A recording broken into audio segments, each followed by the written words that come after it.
And don't forget the KIDO Talk Radio app. Oh, boy, that drink just went down the wrong throat. Don't you hate that? Especially when you're in front of a group of people. The KIDO Talk Radio app available at the App Store and Google Play.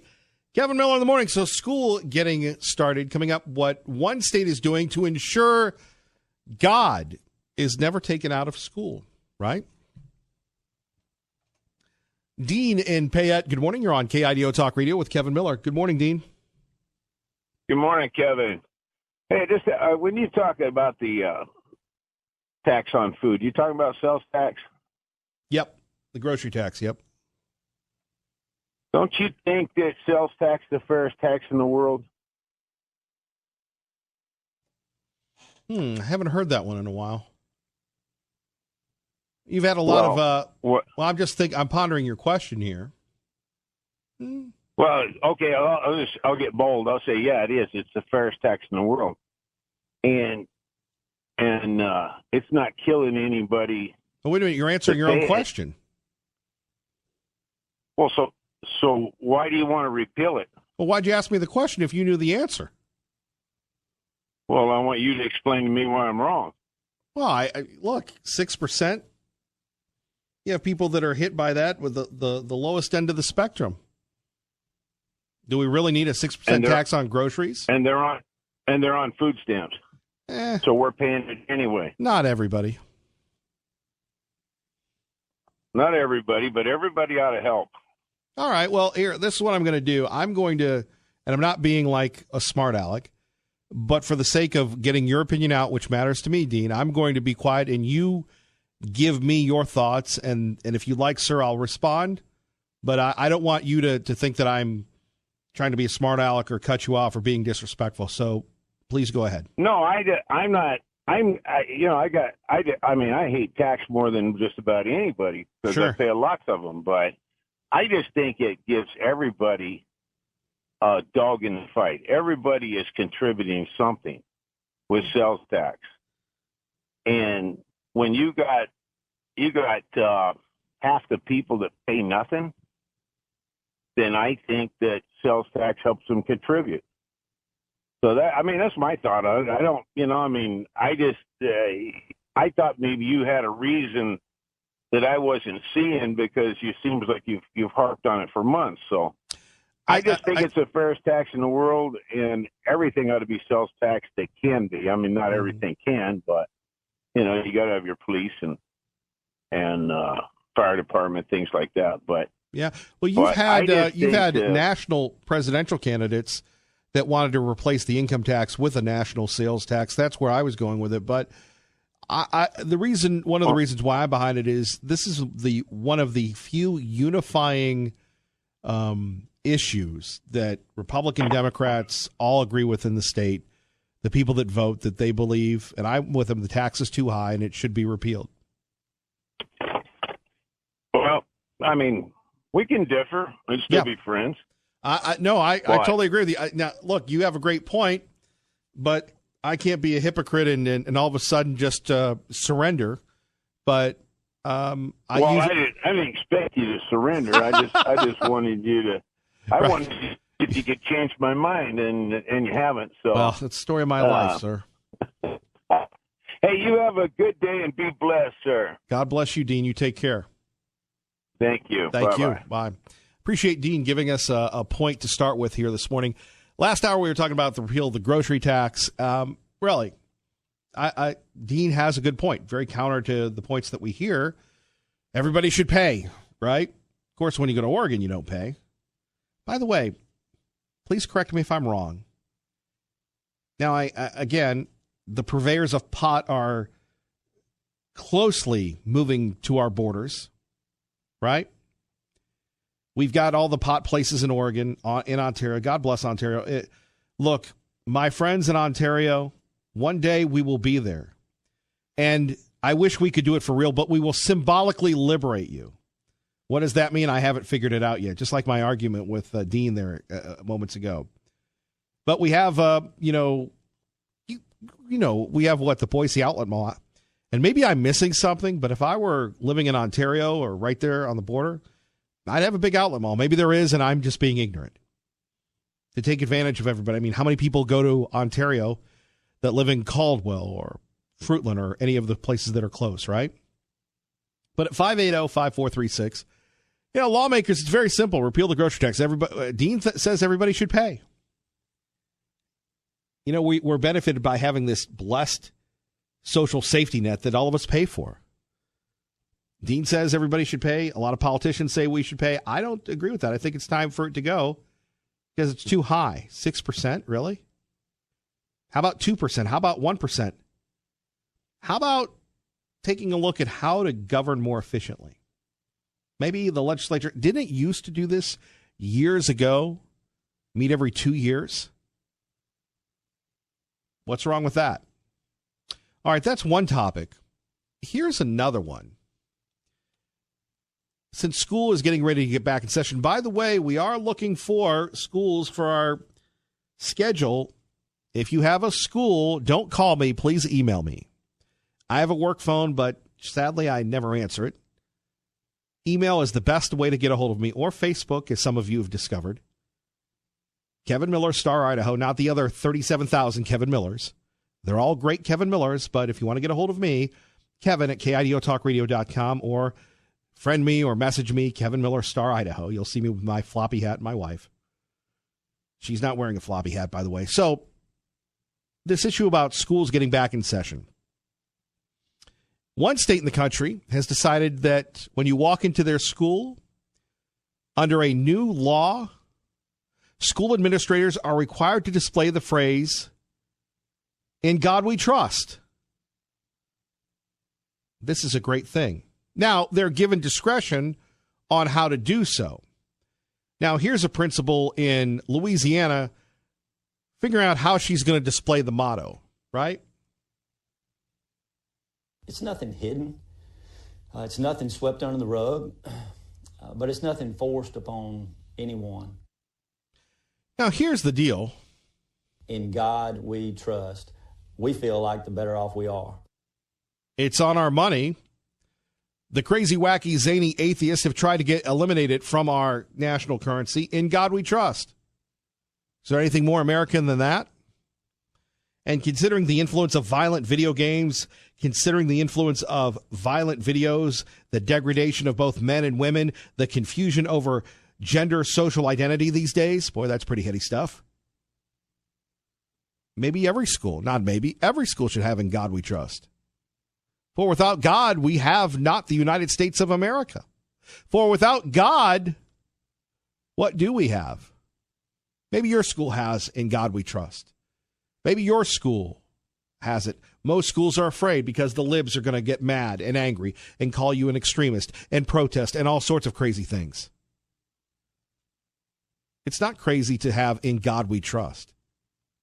Now, just as it wasn't crazy for the founding fathers to sacrifice and to do what they did to keep our country free, to create our country. Right? 580-5436, 580-KIDO. That is one of the bigger topics of the day. In God We Trust in classrooms, In God We Trust in schools when people come in. Finally, a story that we first brought you yesterday that continues to go viral, as they say, involving the anchor Chris Cuomo. By the way, I found out Chris Cuomo is 49 years old.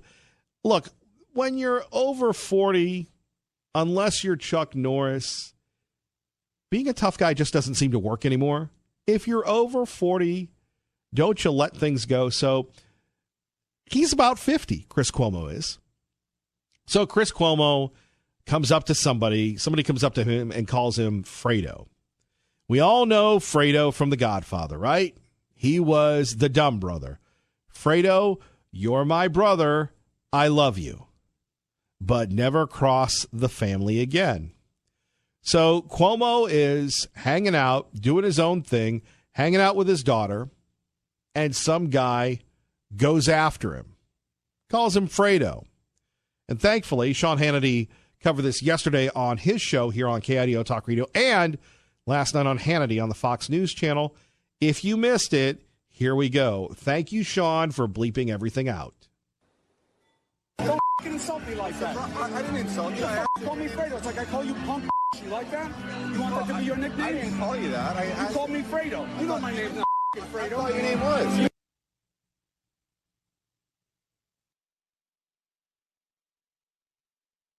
And it goes on. And we'll get to that. If you caught Glenn Beck yesterday, they were playing this bit again and again and again. Lincoln in Star with Kevin Miller, KIDO Talk Radio. Good morning, Lincoln. Kevin, how are you doing this morning? Living the dream, and you? Doing all right, man. Doing all right. Hey, just curious what your idea for the tax is. I mean, you don't want a grocery tax, but where would you place that tax at? Jeez. I'm not a politician. I'm a talk show host. Got me. Okay. I think the state has done well enough in revenue and that's the argument. Well, we don't have enough money. Really? We went from being broke that we couldn't afford anything to record surpluses, and we bought a big HP complex for $150 million. So you can't, I mean, the revenue is there. You talk to experts, which I'm not one of them. Again, like, and I'm just a talk show host. It's funny. Oh, you're all good. Oh, hey, so here's the thing. I totally agree with you. I think that our state's mishandling money. I think there's way better ways to do it. But I also do think that sales tax is extremely important to the tax. So it gets everybody. It covers a broad, it gets tourists, it gets your renters, it gets everybody. Your second point, God we trust. Man, I think you nailed on the head with our moral decline that we need to bring God back into everything. But I also think there's a really important role we have to play. I think it's not tolerance, it's acceptance. And I would never the separation of God and country is very important. If I were a school teacher, I would have it on my wall, absolutely. But if I would never want to be a principal who walked in and said, hey, I'm a government person, and you have to, by law, have this on your wall. I think there's some great ideas. I mean, you said they're letting people kind of choose how they display it, and I think that's great as well. But how would you guys feel? I mean, how would we feel if some other religion that we might not politically agree with were to have the same vote and have us write something on our walls in every one of our schools that did it? Now, I'm a Christian, and so I firmly believe in God we trust. I go to church, the whole 9 yards, and I wish we could really get him back into our society way more. But I think forcing him through law is unconstitutional. So there's my 2 bits on it. Well, if you don't force it in the law, how do you protect it? And I understand, that's the argument, like everybody said in the past, hey, we need to do this, and we can't have the state dictating. And that's really what the Jefferson's whole separation of church and state is about. But then we have the exact opposite, where people, want to wipe out any reference of God. And, until the 60s or the 70s, God was, school prayer was allowed, the Pledge of Allegiance, wasn't controversial then. The elimination of God, the elimination of Christianity may not have been taught, but it was referenced. What society would you want to grow in? The one with God or the one without it? So I want one with God. As for the Pledge of Allegiance, that's to our country, and it's a public school, so it should be taught. I think principals, it should be on the principal's head that they allow teachers to put, if it's religious, what they want on their walls, as long as it falls under, we can set some guidelines.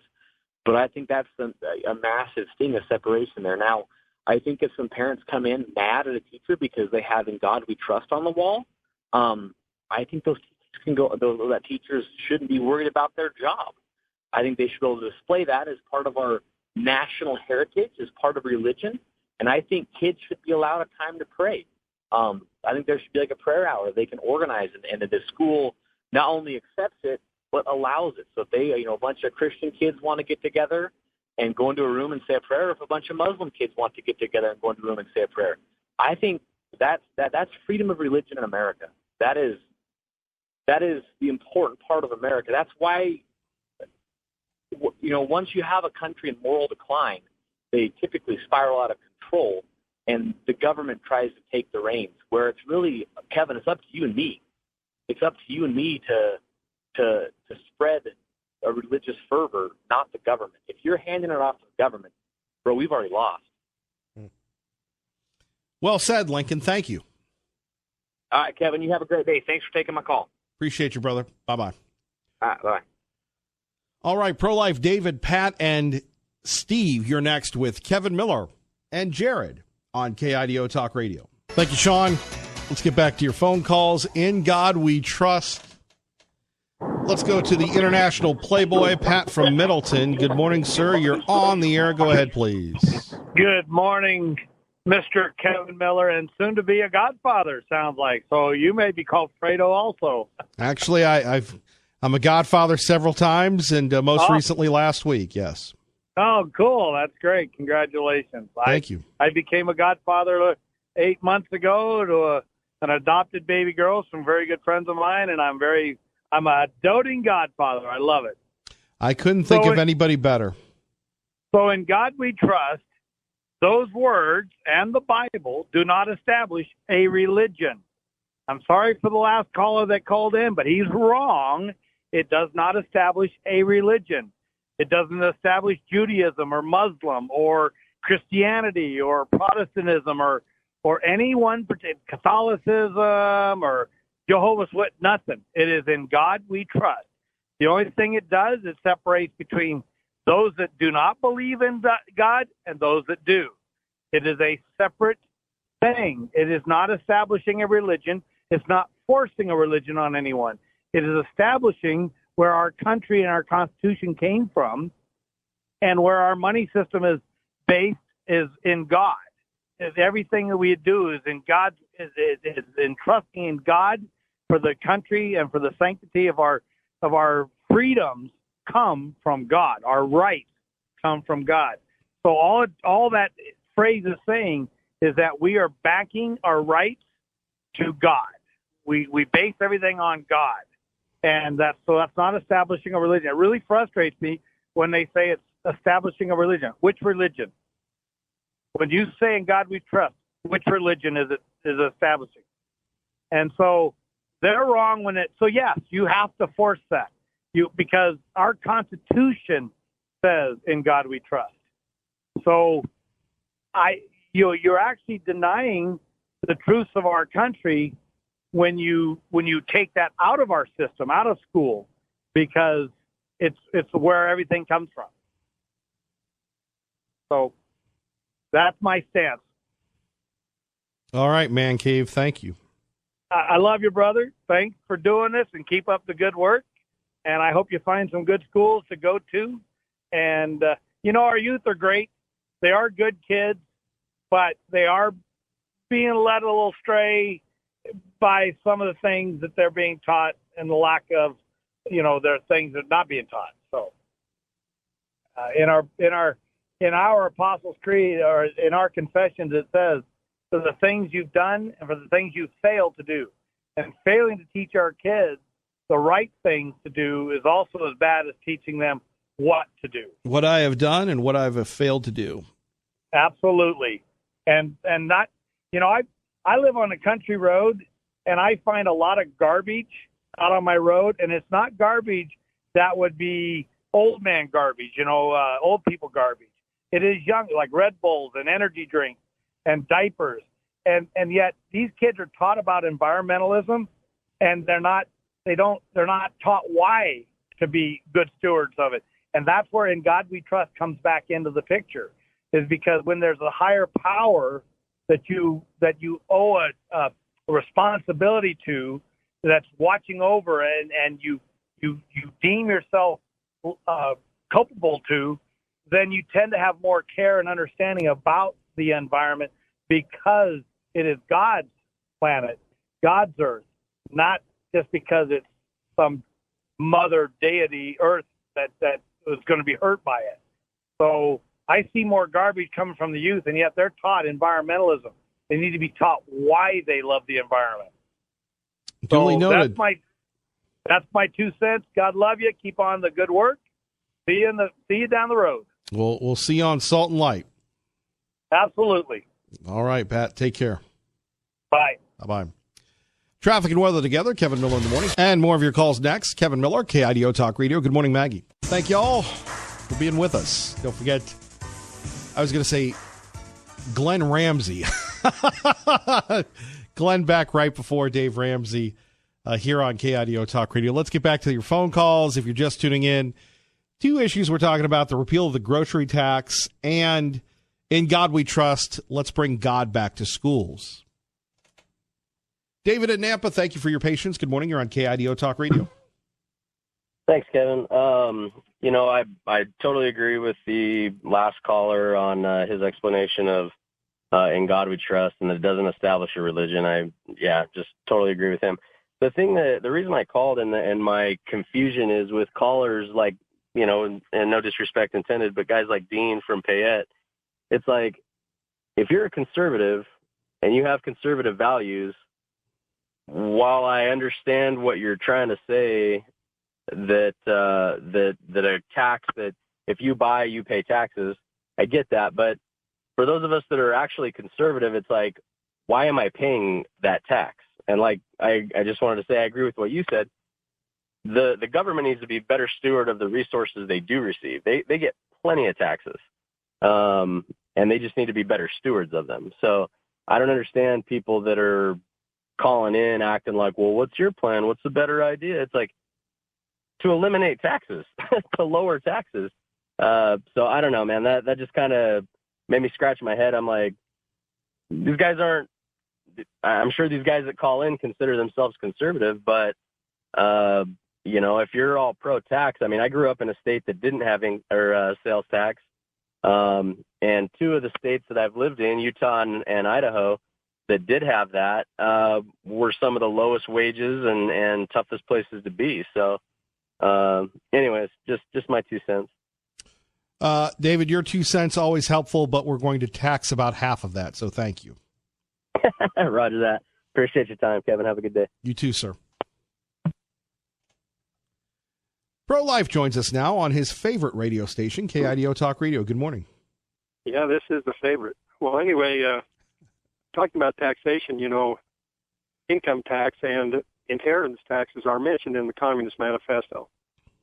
And so we had to have constitutional amendments so that we could have the 16th Amendment allowed us in 1913 to get the income tax. Now, and I don't think it allows inheritance taxes. That's obviously a communist doctrine. But sales taxes are not based on any function. It's just taking money from wherever to finance government. And all government should be financed functionally, like a fuel tax, build and maintain highways. Now that's a proper tax. And we should have school taxes. We should have all kinds of taxes based on the function. But the functions of health, education, welfare, recreation, medicine, and retirement, those are all socialist, communist doctrines, and they should not be in government. So we wouldn't have to have sales tax if we would get rid of, say, public schools and public welfare. How would we educate the children? Well, there'd be plenty of religious education. I mean, before we ever had public education, people were educated. They educated themselves and their families. What happens if you're not a religious person, Pro-Life? Well, there would be the atheist school. There would be the non-committal school. There would be all kinds of different schools for different kinds of people. How would you pay for that? The wealthy would contribute to those voluntarily, and those schools would go on. And they did before we ever had public education. You know how the wealthy is. That's how they're wealthy. They're not contributing anything but their wealth. No, once you get so big, so wealthy, you don't know what to do with your money. You give it away. I mean, you see it all the time. I see more people with money not giving it away. Well, yeah, because I see that all the time. How about that, there, buddy? Yeah, well, you take like the big, the Microsoft guy and Warren Buffett. They play like they're socialists, so the socialists lay off of them and don't do anything to them. Don't say that they're bad people. And they give away quite a bit of money, and so, they're good people. Well, they give money to the libs. Yeah, well, they give money to, they give money to the libs. I mean, the Gates Foundation, they're all about the libs. Yeah, they give money to murder babies. They're pro-abortion. They're get rid of babies. And so, I mean, they're bad people. I thought you just said that the rich were good people. No, if in a religious society. We don't have a religious society. We don't have God in our society. So back to the point, for people just tuning in, we're talking about putting In God We Trust in every school here in Idaho, making it mandatory like other conservative states are doing. I think it's fine. I think every time a child thinks about, is there eternity? Will I be judged some way for what I do on this earth? When they have that thought, it's good. And because if they think, well, whatever I do and I can get away with, that's just fine, that's a selfish, ungodly thought, whether they believe in God or not. When you accept that selfishness is just fine in godliness, Christianity, you're on the other side. You're working for the devil inside of Christ's work, and that's not right. We don't want people working for the devil.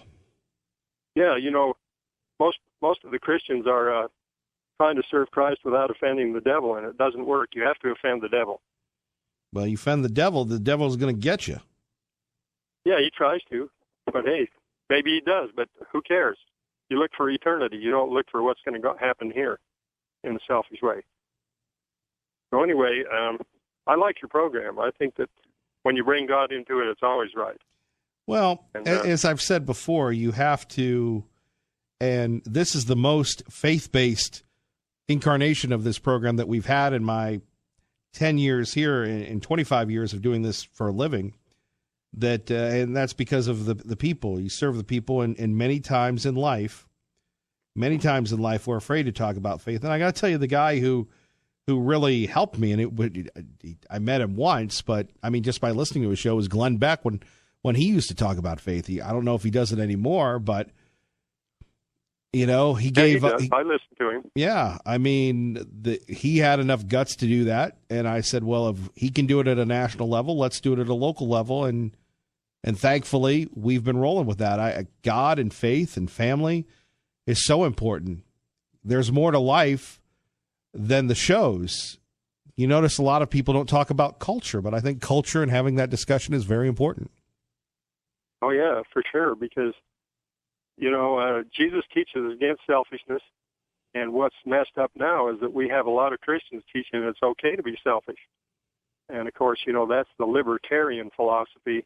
You can be selfish because the other guy will be selfish, and your selfishness offsets each other, and everything will be good. That's really being a libertarian is being a Republican without taking a stand. I'm a libertarian. Well, that's great. That's wonderful. What does it stand for? I want limited government. I want to legalize dope. I went toe-to-toe with the libertarians for many, many years. They're presidential candidates. And I go, okay, limited government, but you want to smoke dope. What's the deal? Now everybody wants to smoke dope. Well, anytime you do something that's wrong, it transfers to somebody else and tells them that that's all right. And so children are susceptible. So when we as adults sin, or we don't hide our sins, then the children think, hey, I can do that too, because I saw so-and-so do that. I saw pro-life sin. Yeah, I saw pro-life sin, so it's all right. That isn't right. Nope, every person determines with their own conscience right and wrong. Pro-life, God bless. God bless you. You take care and now. Your wife and your dogs. My little doggies, they appreciate the blessing. Thank you. All right, see you. All right, see you. Elaine would like to respond to pro-life with Kevin Miller, KIDO Talk Radio. Good morning, Elaine. Good morning. Well, just the part about more affluent people giving more, because it just made me think of this example. When I lived in the Bay Area, I had an esthetician, and she had a great practice in our little middle-income town, and then moved to the affluent town next to us. And she ended up coming back because she said she got way better tips in the middle-income town. That's what it made me think of. And Elaine, you bring up a good point. Most of the time that I've known people that are, rich, they're pretty cheap. And yeah, exactly, because and I think if you were somebody who grew up without money and really worked hard for what you have, and maybe you become affluent, I'd like to hope that, you would have a different mindset than, because I always think, gosh, if I had all this extra money, I'd be picking up the check, I'd be helping people in need, I think about how generous I would be, but it's not necessarily the people I've known that have had, they're not picking up the check. Elaine, everybody talks about that. I'll tell you, if I had money, I'd be a hermit somewhere, and I just watch the shows all day. That's really what I do. I mean, I would hope that people would do that, but look, there are a lot of people, and that's why they got money. They're cheap. And, it always amazes me that when you have money, and maybe that's why most of us, we're in our unique, challenging situations. We have empathy for people, like the good service. We're always cracking on bad service, and man, I'm such a wishy-washy. Even if someone is marginal, I'll go, well, they work, they earn that. But good service, I do my best to over-tip. Me too. And I think if you've been a server, then you can relate to those servers. And I've noticed just living here, people are servers, like the Starbucks person taking your order in the drive-through window or whatever. They're very friendly. People are so friendly here. And I try to be that person that makes their day, because they made mine. Well, it's called putting yourself in their shoes. Yeah, and that's what's been lost, I think, somehow through all of this. And I think, when we first moved here, we would talk about, gosh, everybody's so kind and everybody's so happy. And then you realize this, because living is so much nicer here than where we came from. You struggled for parking spots and, just getting on the freeway, and, your neighbors don't talk to you, and everybody's just kind of, there's just an angst that you don't have here. I know it's a challenge to do talk radio here because there's not a lot of angst. It really is. You do pretty well, Kevin. I listen to you every morning, and you do well. Elaine, I'm going to test myself on this. How evil are sugars? How evil is sugar in your diet? Well, I just think it's one of those maybe necessary evils where I think it has a place, but not a big place. So, enjoying it in moderation, for sure. I think when you start, like, calling foods, banning them, and then it makes you want them more, and it gives them power. And I don't want to. You always want what you can't have, but I remembered you. Yeah. I remembered you. Okay. All right. I'm still listening, Kevin. Thank you, Elaine. Take care. All right. Bye. Bye-bye. And Elaine is a nutritionist. That's why I made the sugar reference. 580-5436, 580-KIDO. Henry joins us from Boise with Kevin Miller. Good morning, Henry. Hi, Kevin. Here's some angst for you. Oh, right. I have just such a problem when, guys like yourselves, you do a great job defending our Second Amendment rights, but then we'll just turn around and trample all over my rights when it comes to freedom of religion or freedom from religion. I have a right not to sit in the classroom or have my kids sit in the classroom and see God everywhere I turn. That is my right as well. I appreciate what you do for the Second Amendment, but then you turn around and just stomp all over other constitutional rights like that. Well, how dare you, Henry? I'm going to stomp on you. Just kidding. So what harm would it be to have In God We Trust? You have the Declaration of the Independence, our Creator. You have references to that. It's on our money. Henry, give me your perspective on this. I'd like to hear it. Well, if I'm an agnostic, that's my choice. And if I want to raise my children agnostic, that's my choice as well. Or what if someone is Muslim and they don't recognize the same God that you do? But well, that's why we call him God. Yeah, but we have that freedom of religion. But if you're sitting in the classroom and you're forced to have prayer time, what's next? That's why the Second Amendment fight is always so important to me. It's not about the guns. It's about taking someone's rights away. That's why I appreciate whatever you do there. But then to turn around and tell me, well, no, we have to have God. We have to have. He has to be there. Now, Well, wait a no, minute. I disagree. Well, Our Henry, Constitution also says and that I don't have to face that as well if I don't want to. I agree with you on that, and I'm just giving you my opinion. I'm not the king here. I'm just the court jester. Yes, and your opinion is welcome.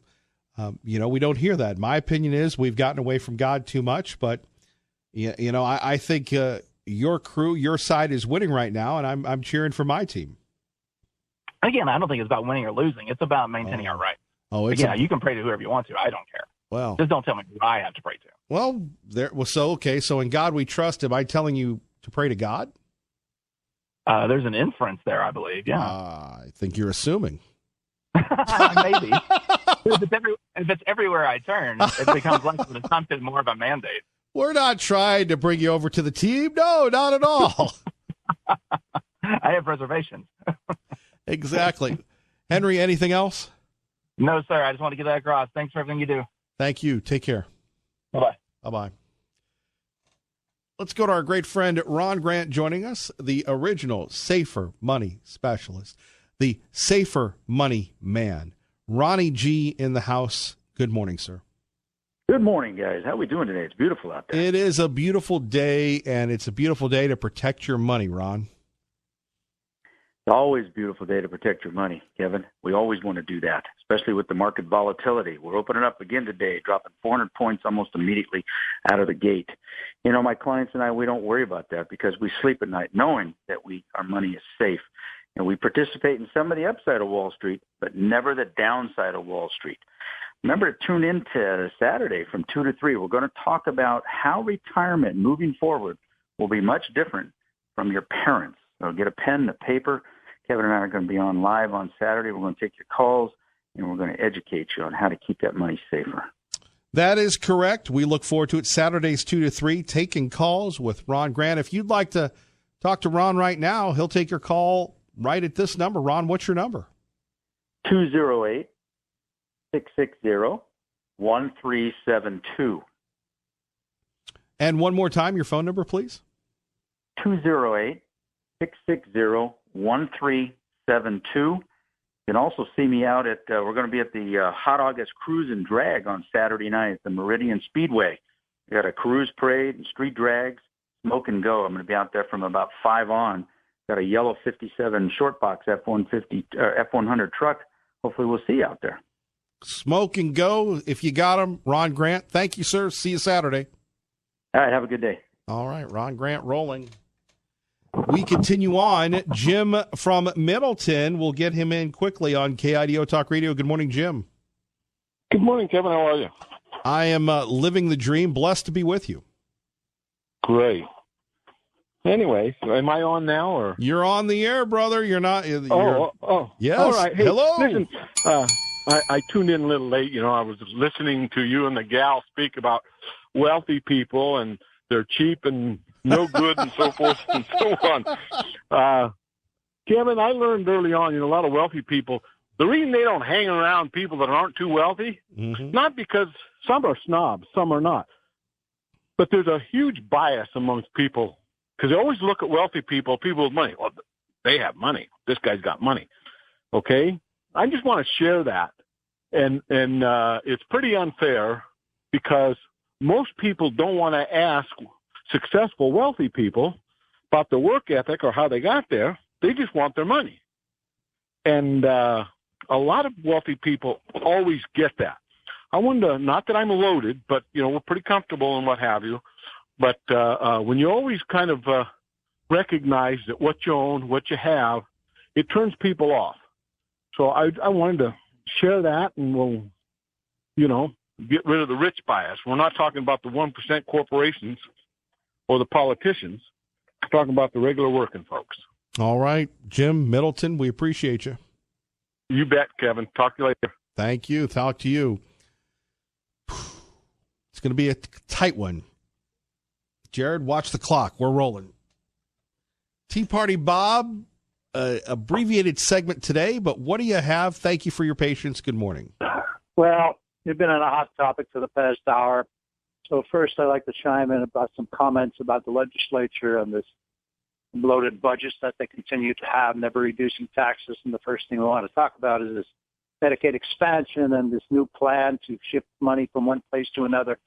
You know, Kevin, you cannot take from one pocket and put it in another and say this is going to end all of the problems. Eventually, somebody has to pay the piper. And you can be sure it's going to be the Idaho taxpayer. The legislature created a new bill for $105 million. And the taxpayer, predictably, is going to wind up paying the cost because we don't know when the federal government is going to cut payments or drop their payments from 90% to 70%. You know, I've been saying that the repeal of the grocery tax is in imminent danger of being repealed in the next session, mainly because there's not going to be any money to cut this tax. And it's going to be primarily because of these added costs that we've had over the last session. The legislature never had a plan for this new cost. And I'm going to tell you, they cannot fix this problem. To put it very simply, you cannot take costs without adding new revenues, especially when these costs are going to escalate every year. And about your caller, Dean, said that the sales tax is one of the fairest, okay, in the world. It hasn't been spent any time. He hasn't spent any time studying the problem. Consumption taxes are similar to sales taxes. And yes, for the most part, they are fair taxes because you're taxed on how much you spend as a consumer. The principle is that the more you have, the more you will spend. The problem comes in when you tax the lowest income brackets on the essentials of life. Most don't understand that those on Social Security benefits are hurt by these taxes because they don't get cost of living increases that include the rising food and fuel costs. Okay. You know, the food tax is the most regressive tax you can impose on lower income people. We have 214,000 residents on food stamps in the state. It's been growing since 2007. Right. If people are on food stamps, okay, tell me, if they can't buy food, right, why are you going to continue to tax them on the stuff they can't buy? All right, Tea Party Bob. Timmy, I don't have a lot of time, but can you give me 10, 20 seconds, or is that not enough today? Hey, that's plenty of time for me, you know that. Well, if we're going to put in God we trust, then why don't we put God is great? Duly noted. Kevin Miller, KIDO Talk Radio.